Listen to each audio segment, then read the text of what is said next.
Hello, कैसे हैं दोस्तों। आई होप सभी फाइन होंगे। पीपीजीएस यूट्यूब चैनल के अंदर आपका हार्दिक अभिनंदन, हार्दिक स्वागत है।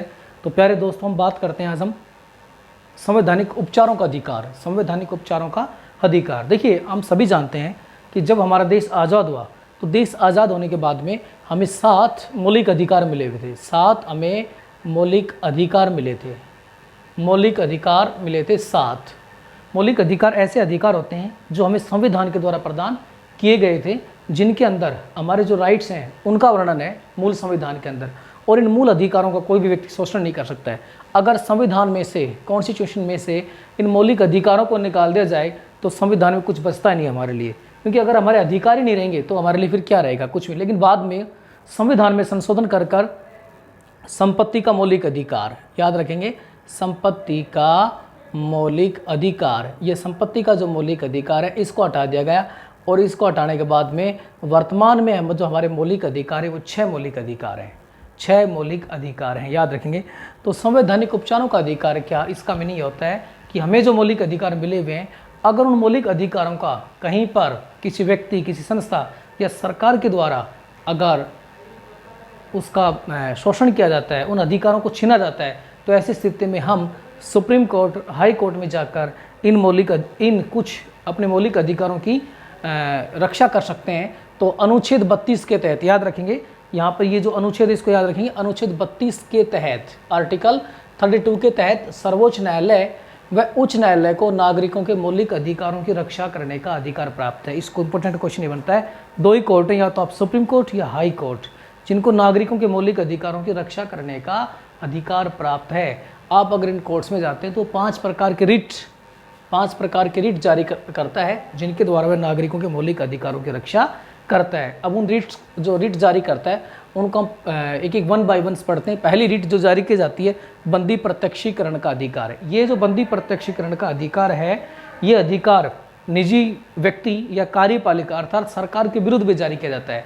इसमें कोर्ट, न्यायालय उससे ये पूछता है, जिसने किसी व्यक्ति को या सरकार ने किसी व्यक्ति को अवैध रूप से हिरासत में ले रखा है, तो ये पूछता है कि आपने किस आधार पर उसको अरेस्ट कर रखा है। और न्यायालय उस व्यक्ति को सशरीर अर्थात उसको न्यायालय के सामने हाजिर होने का आदेश देता है कि जिस व्यक्ति आपने उसकी जो गिरफ्तारी कर रखी है वो गिरफ्तारी सही है, गलत है, आप उसको सशरीर अर्थात उसको न्यायालय के सामने लाकर उसको प्रस्तुत किया जाए। अगला जो आदेश है, परमादेश। परमादेश जिसका शाब्दिक अर्थ होता है हम आदेश देते हैं, जिसका शाब्दिक अर्थ होता है हम आदेश देते हैं। अर्थात जब कोई पदाधिकारी अपने सार्वजनिक कर्तव्य का पालन नहीं करता है तो उसको खिलाफ ही जारी किया जाता है और उसको अपना जो ड्यूटी है, कर्तव्य है, उसको पालन करने का आदेश दिया जाता है। तीसरी रीट है उत्प्रेषण। देखिए, उत्प्रेषण का शाब्दिक अर्थ होता है अधिक जानकारी प्राप्त करना।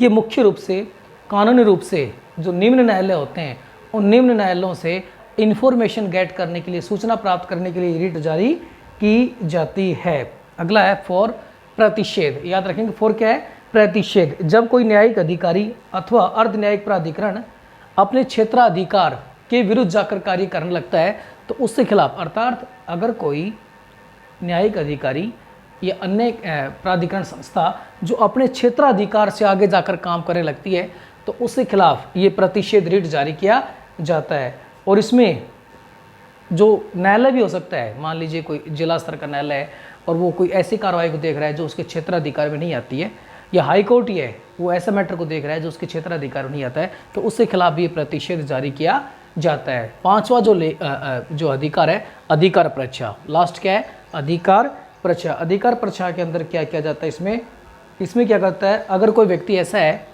जो उसके क्षेत्राधिकार में कोई चीज़ नहीं आ रही है, फिर भी वो उस चीज़ों को कर रहा है, तो उसके खिलाफ ये अधिकार परीक्षा के तहत ये रिट लेख जारी किया जाता है। और उसमें पूछा जाता है कि आप किस अधिकार के तहत इस काम को कर रहे हैं, अर्थात आप अगर आपकी ये ड्यूटी नहीं है ये काम करने की, फिर भी आप ये काम क्यों कर रहे हैं, अर्थात उससे इस बारे में पूछा जाता है। तो ये 5 मुख्य रिट हैं जिनका ओके